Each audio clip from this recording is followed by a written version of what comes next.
akidah itu bisa komplain, mengatakan itu kitab saya, boleh kau gunakan. Tidak, karena itu hanya terjemahan, itu bukan firman Tuhan. Jadi yang mereka ambil berupa terjemahan Al-Quran, kemudian mereka revisi,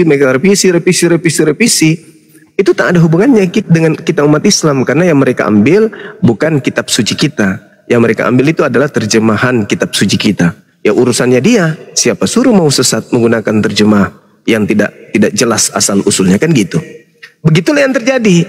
Kitab mereka diambil terjemahannya, kemudian mereka revisi, lalu mereka labeli perjanjian lama, lalu mereka punya kitab sendiri, diberikan gelar perjanjian baru.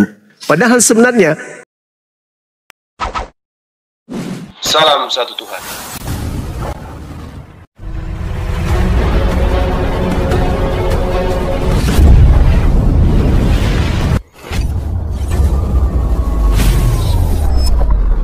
Pengantar ini singkat, para sahabat. Dukung semua ya sahabat-sahabat kita channel Densa News Muslim. Di like, di subscribe, di share sebanyak mungkin untuk supaya mencegah sahabat-sahabat kita di luar sana tidak terpengaruh terhadap pemurtadan. Semoga Allah memberikan selalu sikap istiqamah.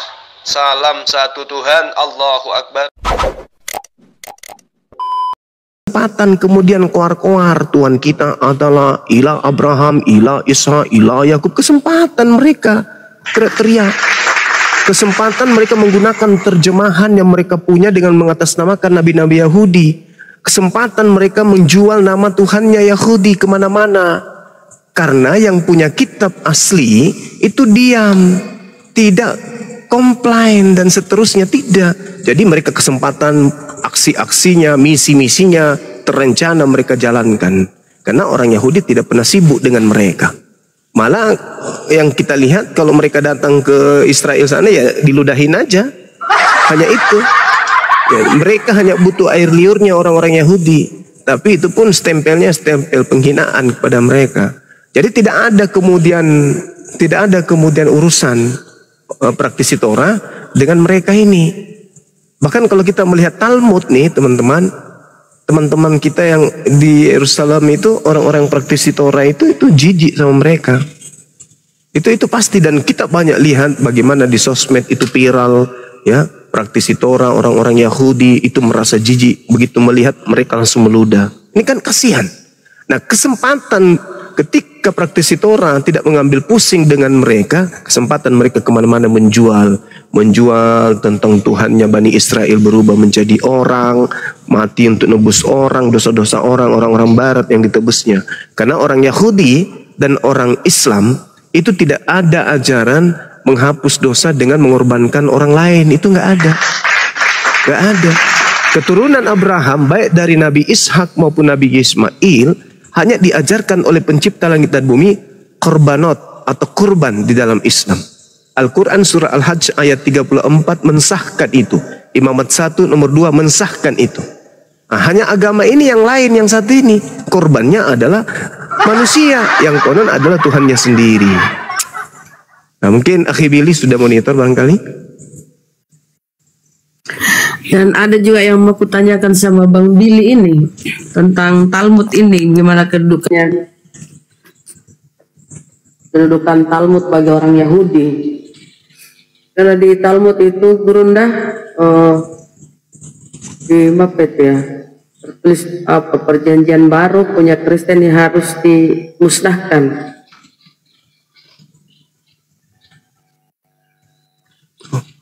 Gimana menurut Pak ini? Ada ya di mana itu dibaca harus dimusnahkan kitab-kitab itu? Masih mandi. Oh, masih mandi saya. Iya. Iya. Saya buka kaki dulu. Biar teman-teman juga ada ya? Iya. Talmud. Apa itu yang menjadi alasan? Menurut mereka, menurut Yahudi nih Talmud ini lebih ini daripada ini Torah. Anak. Kalau nggak salah Talmud itu adalah kitab ini fikih, sama seperti kalau kita itu buku-buku fikih. Ya, ada juga terkait dengan seperti tahara, bersuci. tata cara ibadah. Itu kalau kita ilmu fikih, kalau mereka Talmud, gitu Bun. Iya, abe ini kan kalau kita ini Sanhedrin mengatakan ibu Yesus adalah pelacur. Dikejam memang ini kalau Talmud. Saya angkat tangan kalau bahas ini, saya nggak berani. Ampun saya. Aku tak berani. Dan siapapun yang menolak Talmud akan dimasukkan ke dalam neraka. Aku tak berani. Nih, barang siapa yang membaca perjanjian baru tidak akan mendapat bagian hari kemudian. Dan Yahudi harus menghancurkan kitab suci umat Kristiani, yaitu perjanjian baru. Yahudi tertulis harus di kitab menghancurkan apa? Sabat? Di Sabat 116a. Wow, mengerikan sekali. Ini mau kutanya ke Bang Billy, gimana nih Bang? Memang mereka tidak dianggap ya? Yahudi harus menghancurkan kitab suci umat Kristiani, yaitu perjanjian baru. Kasihan ya. Ya, dalam traktat Syabat namanya, dalam apa namanya? Ya. Ngeri. Silakan. Saya mau jadi pendengar setia. Silakan. Saya makan siang dulu. Silakan akhi di Bunda Rahma. Silakan. Saya jadi nyimak. Silakan. Siap. Gimana tuh ahli Billy? Yang tadi perjanjian baru milik Kristen itu harus dimusnahkan. Iya, kan tadi udah dibilang otak dibalik itu kan membawa kerusakan bagi dunia tadi menurut kitab Kisah Para Rasul. Saya juga kaget tadi dia kasih tahu bahwa Paulus itu dianggap membawa kerusakan bagi seluruh dunia. Di mana tadi itu Kisah Para Rasul berapa tadi? 24 atau berapa itu? 24 nomor 5. Oke, saya catat itu. Membawa kerusakan bagi dunia, makanya selaras dengan Talmud harus dihapuskan. Ya. Sedikit aja. Jadi Yesus di dalam kitab mereka, di dalam Yohanes 16 dikatakan begini. Masih banyak hal yang ingin aku ajarkan kepadamu, tapi engkau belum sanggup untuk menanggungnya. Tetapi ketika ia datang, yaitu seorang penolong lain, dialah yang akan mengajarkan kepadamu segala sesuatu tentang hukum-hukum, keadilan dan penginsapan dunia akan dosa. Kenapa dikatakan penginsapan dunia akan dosa? Karena sudah ada oknum yang pergi ke seluruh dunia mengajarkan melakukan dosa, sehingga harus ada yang diutus untuk menghapuskan dosa dunia. Apa itu? Orang yang kemudian zalim terhadap ajaran para nabi. Karena orang ini sudah menyebar sampai kemana-mana, seluruh dunia mengajarkan dosa dianggap sebagai sebuah perbuatan baik, maka penolong lain itu datang untuk menghapuskan itu kembali, menghapuskan dosa-dosa dunia. Nah, inilah yang kami imani sebagai Muslim, sehingga ajaran yang tadinya serba halal itu kemudian dikembalikan oleh baginda Rasul Muhammad SAW. Saya kira begitu. Yang pasti Kisah Para Rasul 24 nomor 5. Dia yang pergi ke seluruh dunia menyesatkan seluruh orang-orang Yahudi yang beradab. Tuh. Silakan dilanjut, saya rehat sejenak sambil nyimak. Ya, jadi maksud gini loh. Mereka dilema ya Ahi Billy, karena dia pakai perjanjian lama yang notabene itu Septuaginta kan. Nah, sementara di Talmud sendiri punya Yahudi ini kan Talmud. Dia di sini perjanjian baru itu harus dihancurkan, harus dimusnahkan nih. Kalau kedudukan Waalaikumsalam warahmatullahi wabarakatuh. Kalau kedudukan Talmud ini di Yahudi itu gimana posisinya? Iya, dia adalah Torah CBLP atau Torah lisan.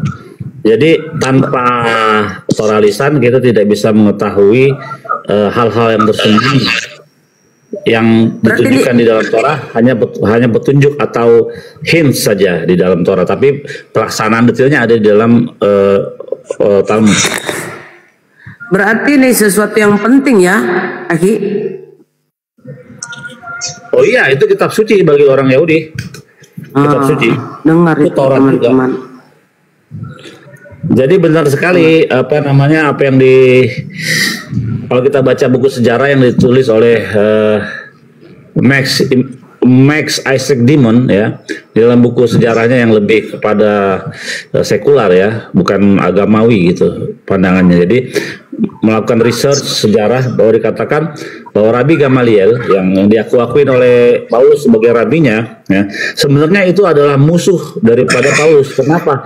Rabban Gamaliel pada waktu itu sedang mensosialisasikan Mishnah, yaitu oral Torah, ke seluruh diaspora orang-orang Yahudi yang ada di pembuangan. Dia ke sana, ke sini, ke sana, ke sini. Nah, di waktu yang bersamaan Paulus juga sedang mengajarkan ajaran barunya, bahkan di dalam jantung sinagognya orang Yahudi. Nah, orang-orang Yahudi yang mendengar ajaran Paulus ini tidak menemukan di dalam Taurat, makanya akhirnya Rabban Gamaliel mengekskomunikasi Paulus dan teman-temannya, dikeluarin dari sinagog dan dibuatkan birkat haminim, sebuah kutukan ya, dikatakan kiranya mereka segera hancurkan, sekiranya nama mereka dihapus dari kitab kehidupan. Jadi kalau Paulus mengklaim dia adalah murid Rabban Gamaliel, itu tidak benar. Makanya kitab perjanjian baru itu sangat jauh ketika kesuciannya, pewahyuannya dengan Torah. Kenapa? Tidak bisa kita temukan dalam kitab perjanjian baru berimanlah Tuhan, berimanlah Yahweh kepada Pak Matius, Markus, Lukas, nggak ada. Makanya itu tidak sejajar dengan Taurat, tingkat pewahyuannya sangat jauh. Lanjut. Oh, jadi dia bukan murid Gamaliel ya? Murid Gamaliel, pengakuannya kan gitu, kita baca perjanjian baru. Itu dia teman-teman ya. Coba dibacain lagi tadi Talmud Syabatnya. Coba dibacain lagi. Yang mana? Yang Sabah 116 ya, Akhi? Iya, Barang siapa yang membaca perjanjian baru tidak akan mendapatkan bagian hari kemudian atau akhirat. Dan Yahudi harus menghancurkan kitab suci umat Kristiani, yaitu perjanjian baru. Sabah 116a. Iya, makanya sama lah kayak dia, makanya kalau potong babi kalau di rumah saya, kalau di rumah saya tuh, kalau kita mau cari perjanjian kitab Kristen tuh yang LA itu, cari-cari di mana? Coba cari-cari, udah cari totonya ada di kolong tempat tidur. Lah di kolong tempat tidur nih, baru deh kita baca begitu. Karena memang bukan sesuatu yang suci. Pertama itu terjemahan, tidak ada bahasa kudus, bahasa suci di situ nggak ada. Bukan terjemahan semua. Pemahamannya juga begitu. Jadi itu bukan sesuatu yang suci, kitab perjanjian baru terutama ya, karena ya itu tadi dikatakan membawa kerusakan bagi dunia pelopornya ini si Paulus. Lanjut. Jadi gimana itu? Karena gini, perjanjian lama kan yang dari tanah yang diterjemahkan menjadi di Septuaginta, yang menempel di perjanjian baru itu gimana itu yang menjadi Bible mereka itu? Gimana?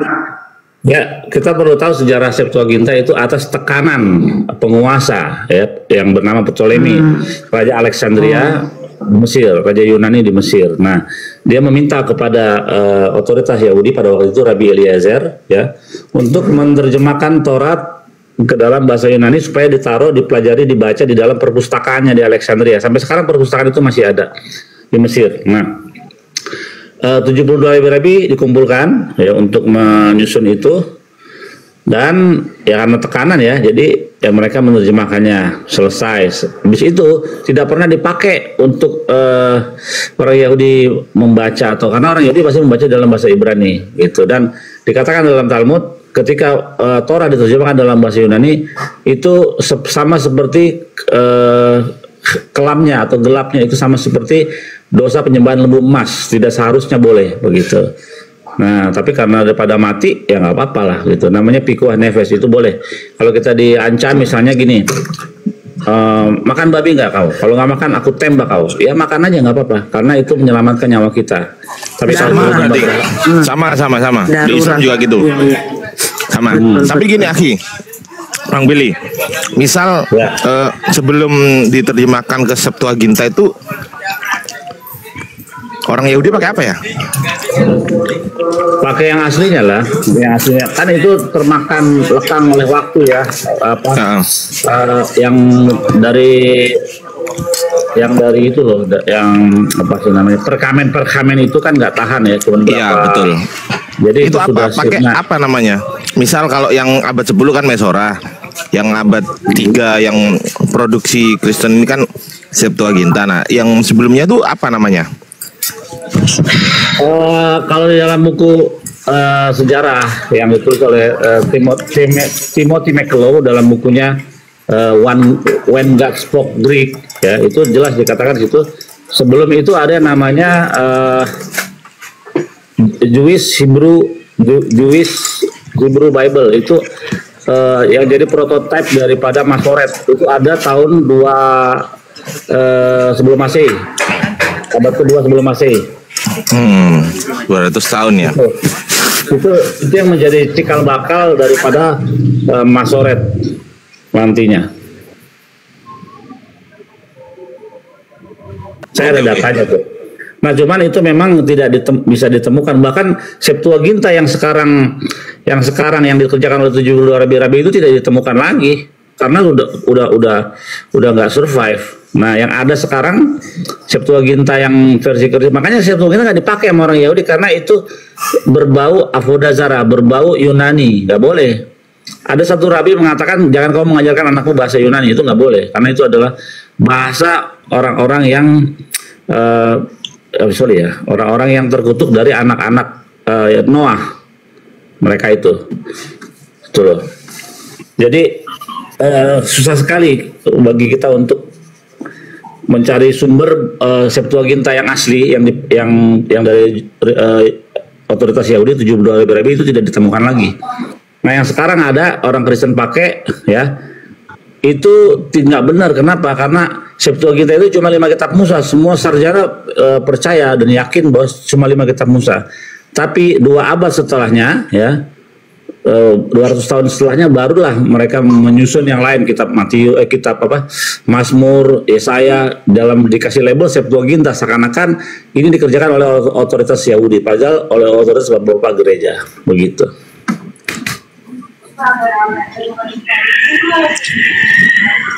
Jadi waktu itu di bawah tekanan ya. Oh iya. Karena di bawah jajahan ya. Oke. Jadi gitu ya teman-teman Kristen ya. Kadang mereka menolak Talmud loh. Padahal itu kitab penting dari saudara ini Judaism. Iya, makanya apa?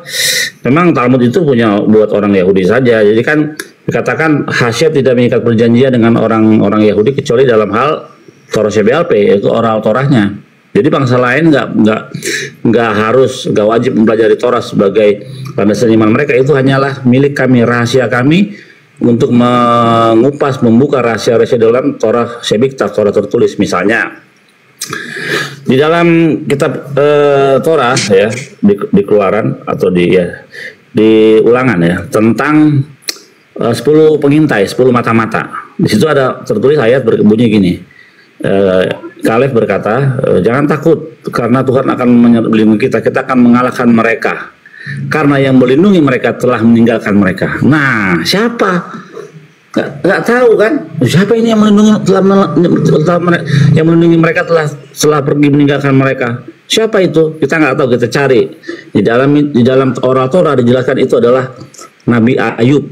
Nah, kenapa Nabi Ayub? Kalau orang Yahudi masuk ke tanah Kanaan masih ada Nabi Ayub. Doanya Nabi Ayub walaupun bukan orang Yahudi, Nabi Ayub, tapi dia adalah orang benar di mata Tuhan. The righteous Gentile. Billy, izin. Billy, izin. Tobing.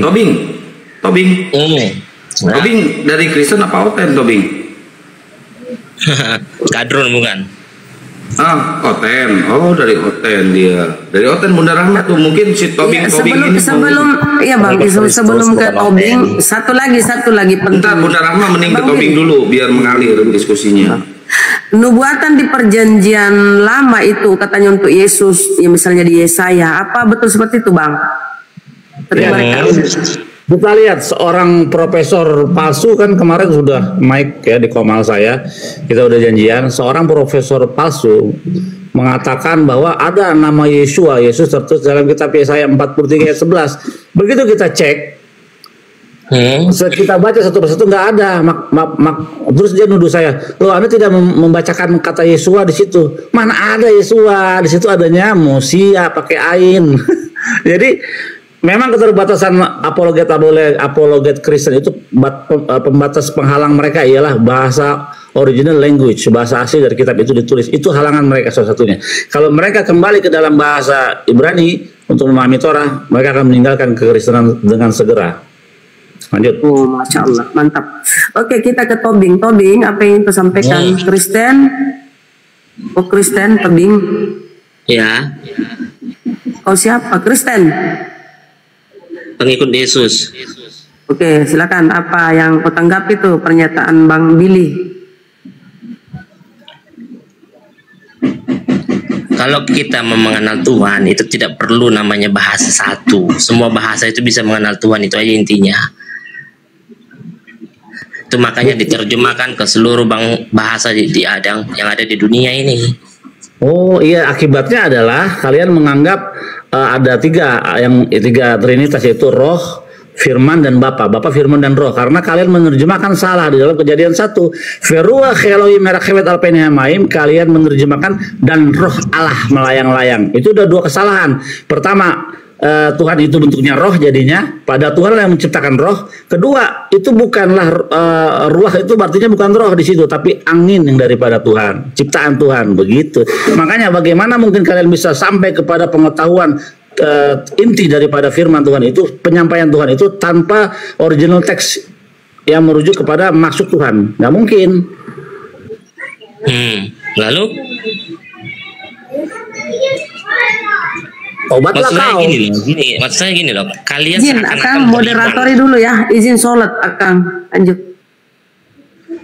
Maksud saya gini loh. Kalian seakan-akan beriman, ya kan? Cuman iman kalian itu tipis kalau tidak bahas Tuhan Yesus gitu loh. Kenapa harus bahas Tuhan Yesus? Kalian dakwakan aja iman kalian. Apa harus bahas Tuhan Yesus? Saya jawab ya. Silakan jawab Juma. Oke, jadi gini Bu. Kami menerima Al-Quran. Al-Quran kami itu menjelaskan nabi-nabi kami yang datang kepada Bani Israel. Di penghujung pengutusan Nabi kepada Bani Israel, kami beriman ada sosok yang kemudian mengajarkan kembali kepada hukum Taurat yang kami imani sebagai sebutan Nabi Isa. Setelah Nabi Isa datang mengajak Bani Israel yang membangkang kepada hukum Tuhan untuk kembali kepada hukum Tuhan, bukannya mereka kemudian itu taat, melainkan justru semakin zalim. Nabi yang datang kepada mereka justru dilantiknya menjadi Tuhan. Inilah agama kalian. Nabi yang datang kepada Bani Israel kemudian dilantik menjadi Tuhan dan dijual kepada Roma Yunani. Lahirlah agama Kristen. Selidik punya selidik, ternyata yang merubah firman Tuhan yang datang kepada Bani Israel itu secara konsep namanya Paulus. Dan itu diuraikan, dijelaskan, disampaikan juga di dalam kitabmu sendiri. Seperti yang diterangkan tadi, Paulus adalah penyakit sampar yang menyesatkan semua orang dunia beradab. Kisah Para Rasul 24 nomor 5. Kemudian Yesus sendiri mengajarkan dirinya di dalam kitabmu bahwa dia itu utusan Tuhan. Dia harus dikenal sebagai utusan tok, bukan dikenal sebagai Tuhan. Sedangkan agamamu mengajarkan bahwa Tuhannya Bani Israel itu berubah menjadi manusia, berinkarnasi menjadi manusia yang mati dibunuh oleh tentara Romawi. Kalau itu Anda bungkus sendiri, Anda telan sendiri, tak ada masalah. Tak ada masalah. Toh orang Yahudi dalam hal ini praktisi Taurat tidak keberatan terjemahan kitabnya kalian obok-obok. Karena cuma terjemahan, bukan firman Tuhan. Nah, yang menjadi masalah ketika agama kalian dibawa oleh penjajah Barat masuk ke Nusantara ini, terjemahannya mengambil istilah-istilah di dalam Al-Quran. Itulah yang menyebabkan kami menjelaskan yang benar agar orang Indonesia yang tidak memahami tentang Bible itu bisa tahu bahwa ternyata Bible itu bukan firman Tuhan, tetapi hanya perkataan manusia yang mengatasnamakan Tuhannya Yahudi dan mengatasnamakan Tuhannya umat Islam. Itu aja. Apa aja tuh bahasa yang diserap oleh mereka? Jadi itu alasan kalian. Jadi misalnya kata Allah. Kata Allah, akhi, di dalam 1 Korintus 1 nomor 25 mereka menyebutkan sebab kebodohan Allah. Allah disebut bodoh. Kemudian di dalam Markus 1 nomor 1 Yesus disebut sebagai anak Allah. Kemudian Kolose 2 nomor 9 ya, Yesus tubuhnya semuanya disebut sebagai ilahi. Kemudian Kolose Filipi 2 nomor 6, nomor 7, nomor 8, pencipta langit dan bumi yang kami sebut Allah itu tidak mempertahankan kodratnya sebagai pencipta, melainkan mengosongkan dirinya, mengambil rupa manusia dan mati, dibunuh manusia di atas pohon. Penistaan itu. Jadi itu alasan kalian. Itu penistaan. Ya, itu alasan saya. Nggak ada urusan saya dengan agamamu yang dari barat itu, mau menyembah celana dalam, mau jemaah sendal, nggak ada urusan dengan kami. Lakum dinukum waliyadin. Tapi masalahnya agamamu telah mencoreng agama kami dengan mengambil nama Tuhan kami masuk ke dalam Bible dan mendudukkannya pada tempat yang tidak semestinya. Itu urusan saya. Itu yang saya sampaikan kepada saudara. Silakan. Anggaplah omongan kau benar. Kami mengambil apa bahasanya, translator dari Indonesia, ya kan, bahasa Indonesia.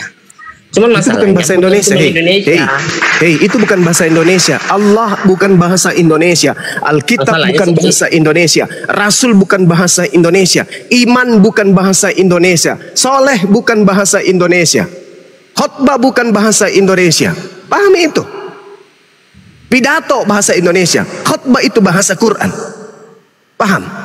Iman itu bahasa Quran, percaya bahasa Indonesia, utusan bahasa Indonesia, dewa bahasa Indonesia, buku-buku bahasa Indonesia.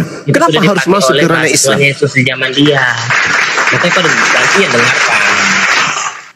Kau cuma ngoceh doang. Bahasa itu udah ada sebelum kalian lahir itu udah ada, itu zaman Tuhan Yesus sudah ada bahasa itu. Jadi jangan bilang itu bahasa satu agama, tidak. Itu bahasa seluruh dunia pada saat itu. Zaman sekarang bahasa Inggris, bahasa internasional zaman itu. Ya, gue bilang bahasa agama kalian, salah lah kalian itu. Dan pertanyaan lagi, siapa yang inilah kalau pencuri itu terlalu menikmati hasil curian, seenaknya ngomong kayak gitu loh. Hasil curian dinikmati ya gitu. Kalau soal translator yang ada di Indonesia itu, kalau kamu tahu, siapa yang buat itu? Sekarang kutanya samamu dulu. Yang bikin itu. Kutanya samamu dulu. Dengarkan. Tuhanmu itu namanya siapa sembahanmu? Sembahanmu namanya siapa? Yesus Kristus. Yesus Kristus. Oke. Dalam bahasa Indonesia, dalam bahasa Inggris Jesus Christ. Yunani dalam bahasa Korea Jongsong Seng Seng. Tak tahu aku apa. Pokok ada lagi. Beda-beda. Oke, Yesus nama Tuhanmu. Coba kamu tunjukkan kepada saya asal muasal kata Allah muncul di Bible. Kau tanyalah si Soekarno, kenapa bisa kata Allah muncul di sini? Aku juga tidak terima itu. Biar kau tahu, aku tidak terima itu. Kenapa bisa muncul di sini? Oke, baik. Bangsa ini. Kamu tidak terima. Oke, baik. Kamu tidak terima. Oke. Saya catat. Saya catat. Kamu tidak terima. Oke. Menurutmu, menganggap, Tuhan kata kita sama. Allah di dalam Bible itu salah atau betul? Kalau saya pribadi bisa merubah itu salah itu. Salah, bagus. Kami sebuah kitab. Dengar. Sebuah kitab yang mengalami kesalahan, apakah pantas disebut kitab suci? Tunggu, ini istri saya merepet ini apa? Sebuah kitab yang mengalami sebuah kitab yang ada kesalahan di dalamnya, apakah masih pantas disebut kitab suci? Kenapa tadi? Ulangi. Sebuah kitab yang terdapat kesalahan di dalamnya, apakah masih layak disebut kitab suci? Soal translator banyak yang bisa saling gini. Dan juga banyak. Cuman firman Tuhan itu tidak pernah salah, kawan. Itu berbeda. Sebuah kitab yang terdapat kesalahan di dalamnya, apakah masih layak disebut kitab suci? Kalau kesalahannya tidaklah, kecuali merubah firman Tuhan. Juga tidak merubah firman Tuhan. Tidak merubah firman Tuhan. Pada Tuhan. Tidak merubah firman Tuhan. Tapi kan tidak terima. Oke. Anda mengatakan tidak merubah firman Tuhan. Sebenarnya nggak terima. Kenapa Anda tidak terima? Harusnya bahasa dari sono lah, istilahnya kan itu kata Allah itu kan bahasa untuk menyebutkan sang pencipta. Berarti sang pencipta kita zaman dulu orang Abraham menyebut Elohim atau El Shaddai, ya udah pakai itu aja. Kenapa harus merubah pakai bahasa Allah? Karena kenapa? Jangan kau bawa Elohim, jangan kau bawa Elohim. Tidak usah kau bawa Elohim terlalu jauh. Karena itu bukan Tuhanmu. Memang itunya bahasanya aja. Bukan Tuhanmu itu. Tuhanmu itu Theos. Jangan kau bawa Tuhan orang Yahudi. Jangan kau bawa Tuhannya orang Yahudi, karena Tuhanmu itu, sembahanmu itu dewa. Jangan kau bawa. Oke? Nah sekarang kalau Anda sudah menyadari bahwa ternyata di dalam Bible itu terdapat kesalahan, apakah ada firman Tuhan bisa mengalami kesalahan? Kalau merubah makna itu baru salah. Ini tidak merubah makna, kawan. Itu aja kau harus pahami. Makanya kau belajar merubah makna. Jadi menurutmu firman Tuhan itu, makanya Juma biar kau tahu kenapa. Jadi menurutmu firman Tuhan itu bisa diperbaiki gitu. Jadi firman Tuhan itu bisa dikritisin gitu. Menurutmu firman Tuhan itu bisa dikoreksi. Makanya kau dengar dulu, kawan. Dari zaman Soekarno kemarin sampai sekarang baru sekarang diganti. Karena kenapa? Saya ulang lagi pertanyaan saya. Apakah firman Tuhan itu bisa dikoreksi oleh manusia? Saya ulang lagi, apakah firman Tuhan itu bisa dikoreksi oleh manusia? Tidak ada tugas manusia mengkoreksi. Terus kenapa Biblemu bisa dikoreksi? Apakah karena dia firman Tuhan atau dia perkataan manusia? Dikoreksi gimana? Bible itu banyak ada sejarah, ada perkataan para Saya ulang lagi. Firman Tuhan tidak bisa direvisi. Firman Tuhan tidak bisa dikoreksi oleh manusia. Apa yang diwahyukan itulah yang ada adanya. Tidak bisa dikoreksi, tidak bisa direvisi. Biblemu apakah bisa direvisi? Mana bisa, ada pintar-pintarmu. Biblemu apakah bisa direvisi? Tidak bisa, kalau ditranslate bisa ke bahasa sekarang. Kutanya samamu, saya ulang. Biblemu bisa direvisi? Ditranslate bisa. Saya ulang lagi, apakah Biblemu bisa direvisi?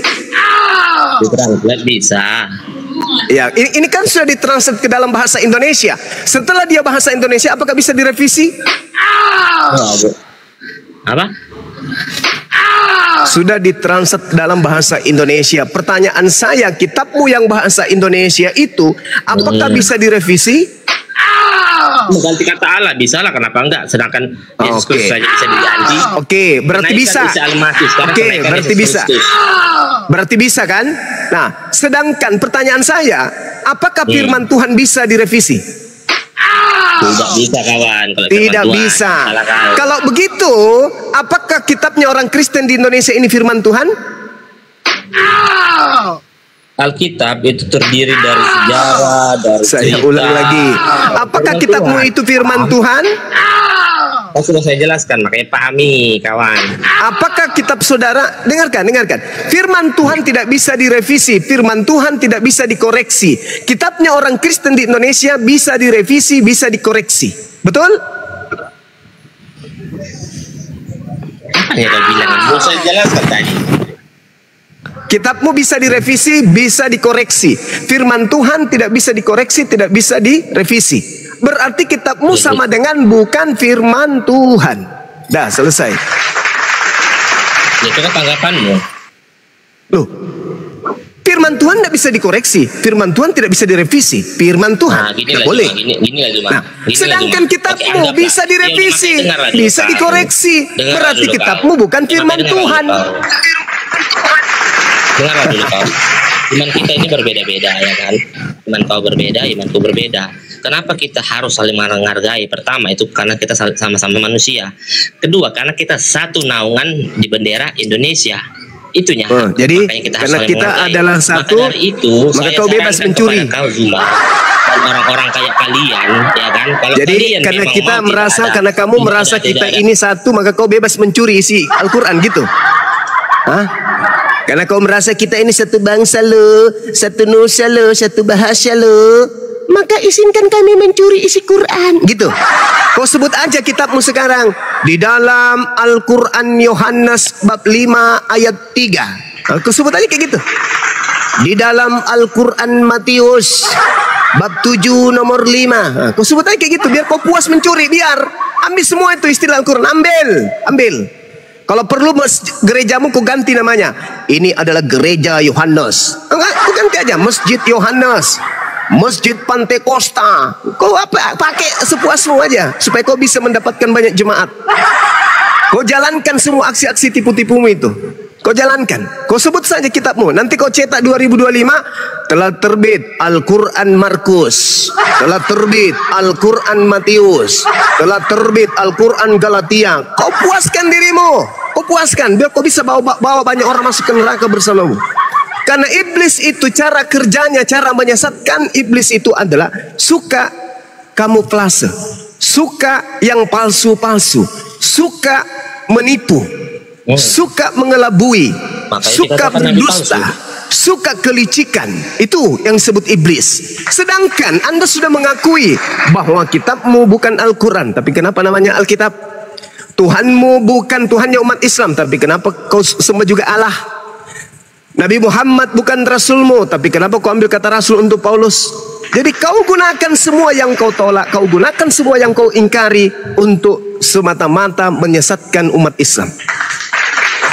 Yang suka berpalsu ria itu hanya iblis. Iblis datang ke Nabi Adam, berpura-pura menjadi makhluk yang baik, mengajarkan Adam sesuatu yang baik tapi palsu. Iblis datang menyesatkan Nabi Ayub. Iblis datang menyesatkan kemudian para nabi, berpalsu ria. Oke? Semua pekerjaan iblis itu hanya berpalsu ria, memperlihatkan yang palsu seakan-akan asli. Nah, kitabmu bagaimana? Sampulnya disebut Alkitab, sembahannya disebut Allah. Coba, apa enggak sengklek agama yang kayak gitu? Tidak beriman kepada Allah tapi menyebut Allah. Tidak beriman kepada Al-Quran tapi menyebut Alkitab. Iblis itu suka begitu.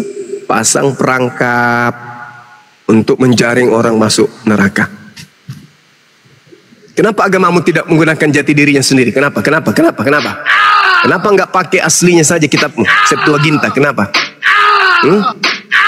Dan saya tahu kenapa kemudian orang Kristen tidak mau mengembalikan perjanjian lama ke dalam bahasa Ibrani. Karena kapan kitabnya orang Kristen dikembalikan ke bahasa aslinya Ibrani, maka ketahuan bahwa itu adalah hasil nyolong dari Yahudi. Saya tahu kenapa orang Kristen tidak mau menggunakan bahasa aslinya perjanjian baru dalam bahasa Yunani. Karena saya tahu kalau Kristen menggunakan bahasa asli Yunani dalam perjanjian baru, maka identitas keyahudian dan identitas keislaman hilang sama sekali. Yang muncul hanya pengajaran pagan Roma Yunani. Saya tahu, saya ngerti, saya paham. Makanya kamu harus memaksakan dirimu, kitabmu itu harus bahasa Indonesia dan diusahakan sebisa mungkin ke Islam-Islaman. Itulah agamamu. Masuk ke tanah Bali, ke Pulau Bali, kitabmu apa? Berubah menjadi ke Bali-Balian, ke Hindu-Hinduan, masuk ke sana. Tuhanmu yang adalah Theos, kau rubah menjadi Sang Hyang Widi. Tuh. Kenapa bisa agama kayak begini? Kok bisa begitu kali agamamu? Kemana dia pergi, di situ dia mengganti warna. Kemana dia pergi, di situ dia merubah diri. Gak punya jati diri. Berarti bunglon dia bunglon. Bunglon. Kenapa bisa agamamu kayak gitu? Hah? Bukankah konsili-konsili pernah terjadi? Banyak konsili, banyak muktamar, banyak rapat umum keagamaan, pelantikan Yesus yang tadinya hanya manusia firman menjadi Tuhan, yang tadinya Maria menjadi Tuhan, ibu Tuhan, Theotokos berubah menjadi manusia biasa. Pelantikan demi pelantikan. Kenapa bisa kayak begitu agamamu?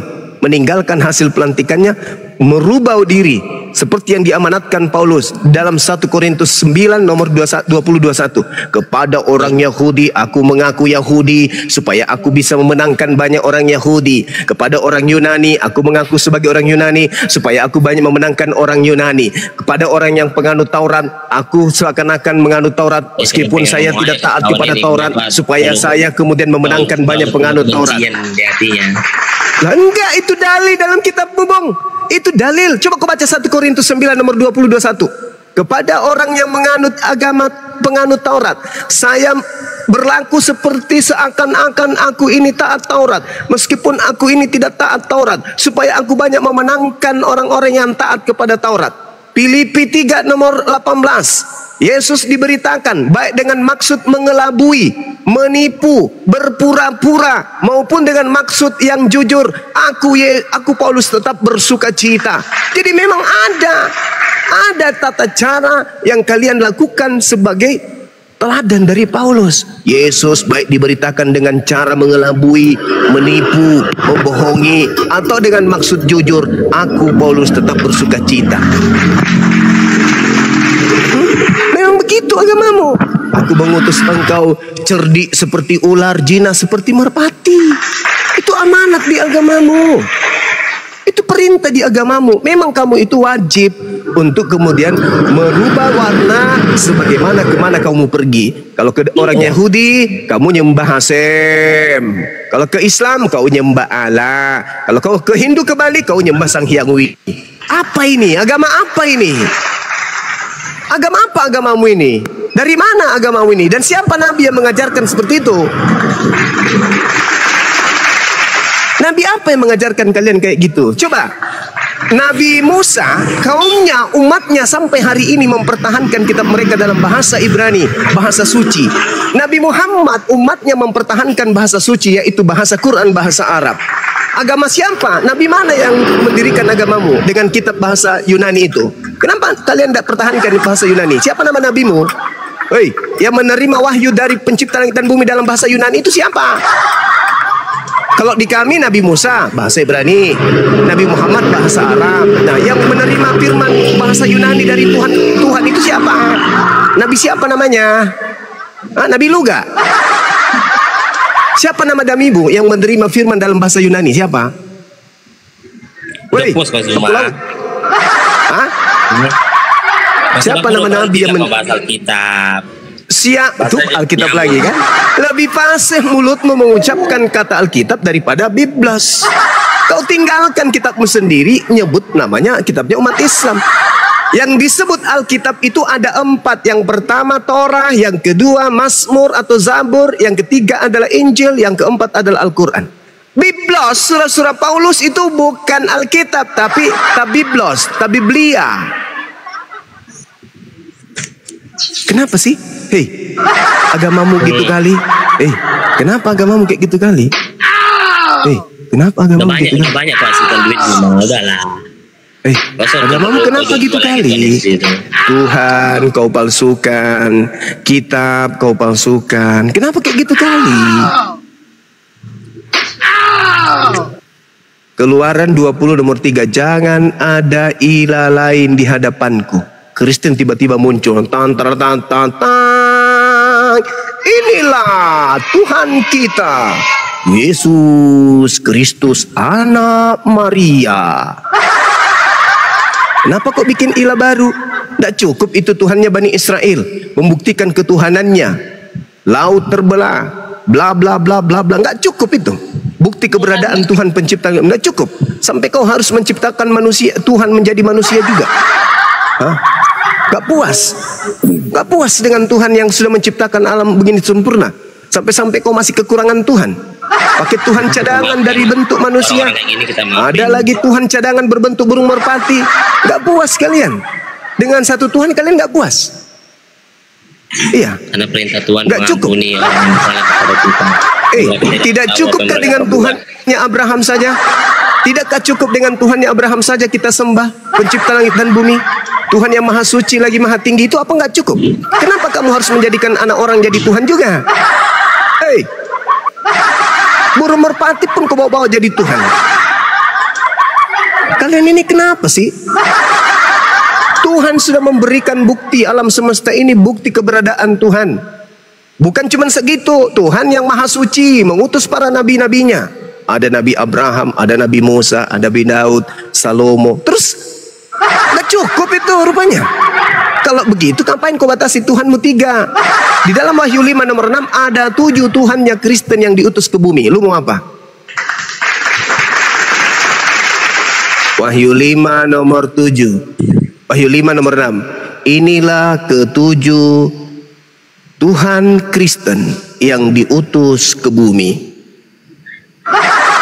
Bertanduk 7, bermata 7. Sebenarnya kalau kau memang Nggak puas-puas kalian itu, nggak puas. Bayangkan ya, pencipta langit dan bumi turun ke atas muka bumi misalnya nih, kalaupun Anda memaksakan ajaran pagan Tuhan harus turun ke bumi, ya turunlah dia sebagai pahlawan, memimpin peperangan, menghancurkan kemusyrikan, menghancurkan kemudian kemaksiatan.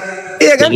Tuhan turun dengan kegagahannya yang maha perkasa, memimpin perang, mengamankan dunia, memimpin kemudian orang-orang yang memperjuangkan kebenaran. Itu kalau Tuhan mau jadi pagan, menjadi manusia Tuhan itu harus begitu harusnya. Kalau kau pingin kali Tuhan itu turun jadi manusia, harusnya dia jadi hebat, kayak Hercules, ya kan? Kayak siapa? Tarsan. Nah, kayak gitu. Ini kau imani Tuhan datang ke bumi, bukannya mau jagoan, malah mati dipantek sama orang Roma. Kenapa kayak gini kali kau punya agama? Hah? Untuk dosa kau, kampret. Saya tidak ada urusan sebenarnya dengan Tuhanmu, nggak ada urusan dengan sembahanmu, nggak ada. Tapi ketika kau nyenggol-nyenggol Tuhan kami umat Islam, kami juga harus bicara dong bahwa Allah kami tidak mungkin seperti yang kau imani. Paham? Paham ya?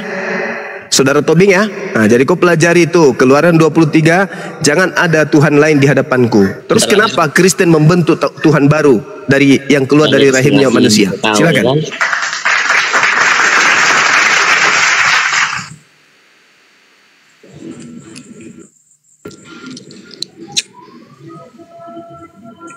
Capek kau cuma minum, jangan minum, harus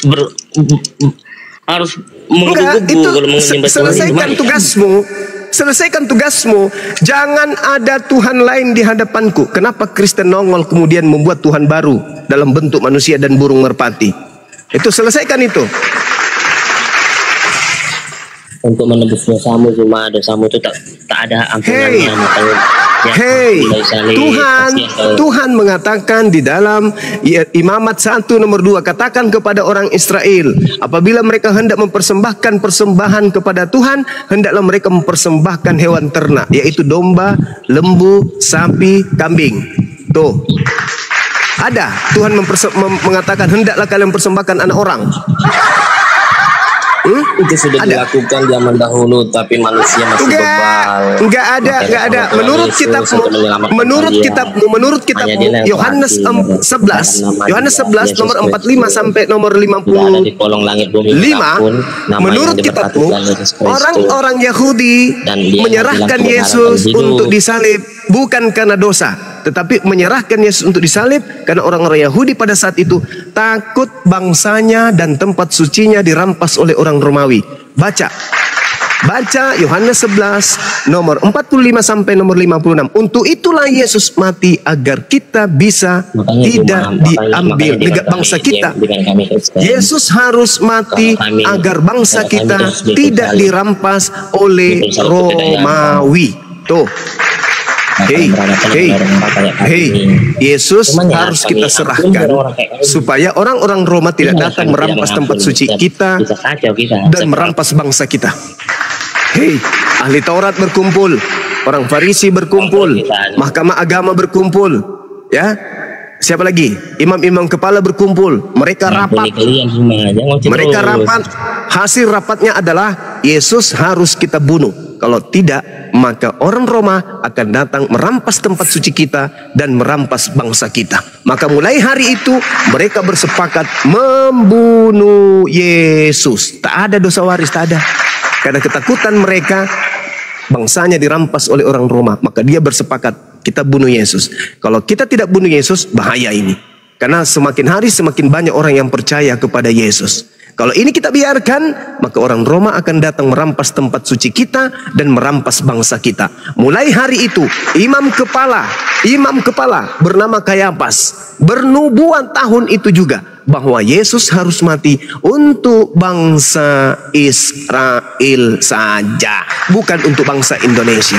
Baca Bible, itu kisahnya tuh ada di situ. Yohanes 11 nomor 45 sampai nomor 55 atau 56. Paham? Nah, makanya Gubernur Pilatus berkata dalam Matius 27 nomor 18, orang-orang Yahudi menyerahkan Yesus karena dengki. Mereka melakukan kesaksian palsu demi untuk menyerahkan Yesus. Aki, bagaimana tuh ayatnya di dalam PB bilang lebih baik satu orang mati, gimana itu? Yohanes 11 nomor 45. Yohanes 11 coba kita baca. Jadi saya baca, saya ulas ya, supaya teman-teman juga bisa paham lebih jauh ya. Kita lihat apa yang dikatakan di Yohanes 11 ini. Di situ diterangkan di dalam data nomor 45. Banyak di antara orang Yahudi yang datang melawat Maria dan menyaksikan sendiri apa yang telah diperbuat oleh Yesus. Mereka percaya kepada Yesus, tetapi ada yang pergi kemudian kepada orang-orang Farisi, melapor, menceritakan kepada orang Farisi apa yang telah diperbuat oleh Yesus di tengah-tengah mereka. Lalu imam-imam kepala dan orang-orang Farisi memanggil mahkamah agama untuk berkumpul, dan mereka berkata, apakah yang harus kita perbuat? Sebab Yesus ini telah membuat banyak mukjizat. Apabila kita biarkan Yesus, maka semua orang akan percaya kepadanya, dan orang-orang Roma akan datang dan akan merampas tempat suci dan bangsa kita. Tetapi seseorang di antara mereka, yaitu Kayafas, sebagai imam besar pada tahun itu, berkata kepada mereka, kamu tidak tahu apa-apa dan kamu tidak insaf bahwa lebih berguna bagimu jika satu orang mati, yaitu Yesus, untuk bangsa kita daripada seluruh bangsa kita ini binasa. Hal itu dikatakannya bukan dari dirinya sendiri, tetapi sebagai imam besar pada tahun itu, Kayafas bernubuat bahwa Yesus akan mati untuk bangsa itu. Oh, berarti nubuatannya itu ada di dalam kitab Perjanjian Baru ternyata. Ya, bukan di dalam Perjanjian Lama. Oh, pantes. Oh, baru tahu tuh saya. Terus hal itu dikatakannya bukan dari dirinya sendiri, tetapi sebagai imam besar pada tahun itu, dia bernubuat bahwa Yesus akan mati untuk bangsa itu, dan bukan untuk bangsa itu saja, tetapi juga untuk mengumpulkan dan mempersatukan anak-anak Tuhan yang bercerai-berai. Mulai hari itu mereka sepakat untuk membunuh Yesus. Karena itu Yesus tidak lagi tampil di muka umum di antara orang-orang Yahudi, melainkan Yesus berangkat dari situ ke daerah dekat padang gurun ke sebuah kota yang bernama Efraim, dan di situ Yesus tinggal bersama-sama dengan muridnya. Pada waktu itu hari raya Paskah, orang-orang Yahudi sudah dekat dan banyak orang dari negeri itu berangkat ke Yerusalem untuk mensucikan diri sebelum Paskah itu. Mereka mencari Yesus. Dan sambil berdiri di bait suci, mereka berkata kepada orang lain, bagaimana pendapatmu? Apakah Yesus ini juga akan hadir di pesta ini? Sementara itu imam-imam kepala dan orang-orang Farisi telah memberikan perintah supaya setiap orang yang tahu di mana keberadaan Yesus itu berada, agar memberitahukannya, agar mereka dapat menangkap Yesus. Jadi jangan kau cari-cari nubuat di kitabnya orang Yahudi tentang mati, menebus dosa. Jangan kau bawa Yesaya 53, jangan kau bawa Yesaya 9, jangan, kau memalukan. Ada nubuat di kitabmu sendiri. Imam kepala Kayafas bernubuat tahun itu juga bahwa Yesus harus mati untuk bangsa itu. Makanya harusnya ada kitab siapa tadi, Kayafas 5 ayat 1 gitu. Aduh, teman-teman. Assalamualaikum warahmatullahi wabarakatuh. Waalaikumsalam warahmatullahi wabarakatuh. Dari sekte mana, Bang? Alhamdulillah. Sekte Syiah, Bang. Oh, sekte Syiah. Sekte Syiah. Lanjut. Lanjut. Yang tadi di semua diskusi kita ini, dialog kita ini, yang paling menyeramkan itu tadi tentang Talmud itu. Wah, ngeri. Jadi kalau di kitab terpenting pada Yahudi ya, kitab terpenting. Iya, sama seperti kita kitab fikih. Bagaimana kita bisa menjalankan syariat Islam kalau tidak ada kitab fikih?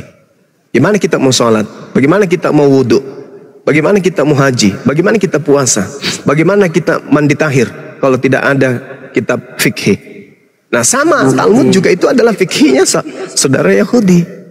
Karena Talmud inilah yang menguraikan isi daripada kitab Tanakh. Bagaimana cara mereka beribadah, bagaimana cara mereka berhubungan dengan manusia, bagaimana tata mereka kemudian dalam prosesi ibadah, itu diatur di situ. Begitu juga kitab fikih. Jadi kandungan daripada kitab Tanakh itu diurai di dalam Talmud. Kandungan Al-Quran diurai dalam buku-buku fikih atau kitab fikih. Ya, betul. Nah, itu dia.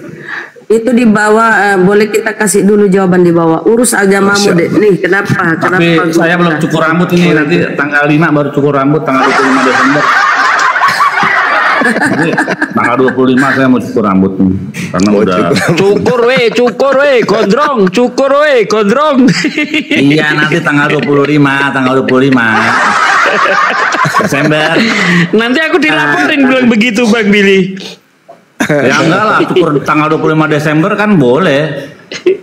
Boleh. Izin tapi bayar. Kalau cukur bayar. Jangan sampai nggak dibayar, nanti demo. Izin saudaraku menanggapi di bawah ini ya, teriak-teriak dia urus agamamu. Nah kenapa Gurunda tadi pun mengatakan bahwa udahlah masing-masing. Nah kenapa Gurunda itu atau kami semua ada di sini? Nah ini kita sedang mengurus agama kita ini. Ini Pak D ini dia sudah kiri kanan. Salam satu tubuh Kristus, saudara terkasih sebangsa dan setanah Indonesia. Salam Indonesia biar semakin diberkati oleh Tuhan Yesus. Saudara terkasih dalam Tuhan, petang hari ini saya berada di Desa Bangsal Ujung, Kabupaten Kepulauan Karimun Ujung, Provinsi Kepulauan Riau. Ini desa sangat jauh sekali, saudara. Baru ada listrik, baru masuk. Jalan masih sangat sederhana, tapi jiwa-jiwa di sini punya kerinduan dan punya hati untuk mengenal Tuhan. Ada musik itu Bunda Rahma, nanti kena copyright di YouTube. Saya sungguh bersuka cita berada di ladang misi jauh dari perkotaan. Bentar, amanat agungnya dengar. Hiruk pikuk modernisasi, melihat jiwa-jiwa yang haus dan lapar akan Tuhan. Dan kita boleh melayani banyak orang untuk percaya kepada Tuhan. Jadi mari kita jaga hati, jaga hati. Kurang ajar ini pakai seragam. Waduh, bener-bener seragam berburu domba ini. Salam. Jadi itu amanat agung, kerjakan amanat agung. Itu tapi jangan penampilan berburu domba serigala itu. Iya betul lagi. Itulah mereka penyamarannya. Bunglon. Kristen itu MLM paling tinggi Bunda. Paling menjanjikan. Modalin kesehatan, modalin Indomie, nanti tinggal panen perpuluhannya.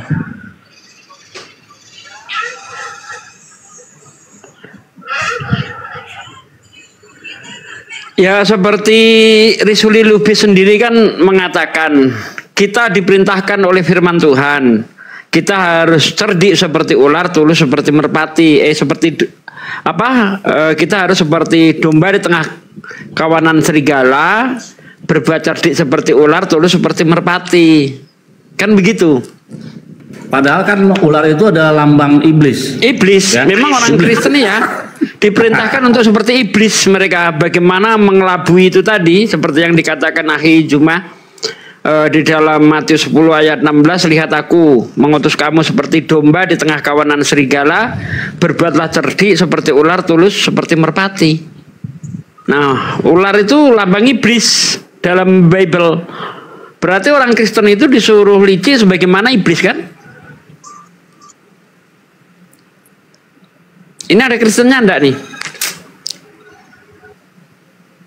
Itu kita sapa Dr. Jimbe. Assalamualaikum, selamat siang. Waalaikumsalam. Aku Muslim sebenarnya tadi pengen kasih saran aja buat Bang Zuma sama teman-teman Bunda, bukan pengen menanggapi. Silakan. Apa tuh Bang? Kalau menurut aku kan kadang kalau ada OT naik itu kadang dominannya Bang Zuma tinggi banget, jadi terkesan kayak seolah-olah kita nggak ngasih mereka kesempatan bicara. Tapi begitupun sebaliknya juga Bunda, kalau dia kurang akademis, ngomong seenaknya, nggak ada data, mending langsung ditendang aja. Bisa karena ya kalau jawab, begitu kita bisa jawab, diputar-putar pertanyaannya ke yang lain. Begitu bisa dijawab lagi, putar lagi, nanti ketawaan yang tadi. Kita akademis aja, gampang ngelawannya kok. Nah sayangnya Kristennya nggak bisa diajak akademis Bang.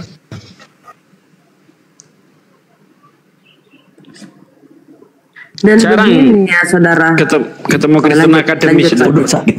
Ya jarang sekali kita ketemu Kristen yang akademis itu jarang. Kenapa mereka nggak bisa akademis? Karena mereka nggak paham Bible. Ya. Sugi pernah ketemu ini nggak apa diskusi sama si profesor Metatron. Edwin. Iya. Belum. Nah, harus tuh coba-coba sekali-sekali. Mau nggak dia naik tuh? Dulu di Zoom kan, Pak D, dulu di Zoom itu kalau datang berkelompok, Edwin. Iya, ya pernah tapi secara khusus belum sih. Oh, kalau di TikTok belum ya? Di TikTok belum kayaknya. Yang paling debater Kristen yang cukup elegan sih itu si Jack Kita. Ya pernah apa ya? Saya kaget juga waktu itu kan sama Jack Kita. Ngamuk-ngamuk dia sama saya itu loh. Biasanya kamu nggak seperti ini, kenapa tantrum saya bilang kan? Kenapa kau tantrum gitu? Pak Suki itu bagus, Pak Suki itu bagus itu. Bisa diajak dialog. Jadi izin menanggapi tadi sedikit ya, saudara tadi yang naik gini ya, tipe OTN itu macam-macam, berbeda-beda. Jadi cara Gurunda menghadapi Pak Desugi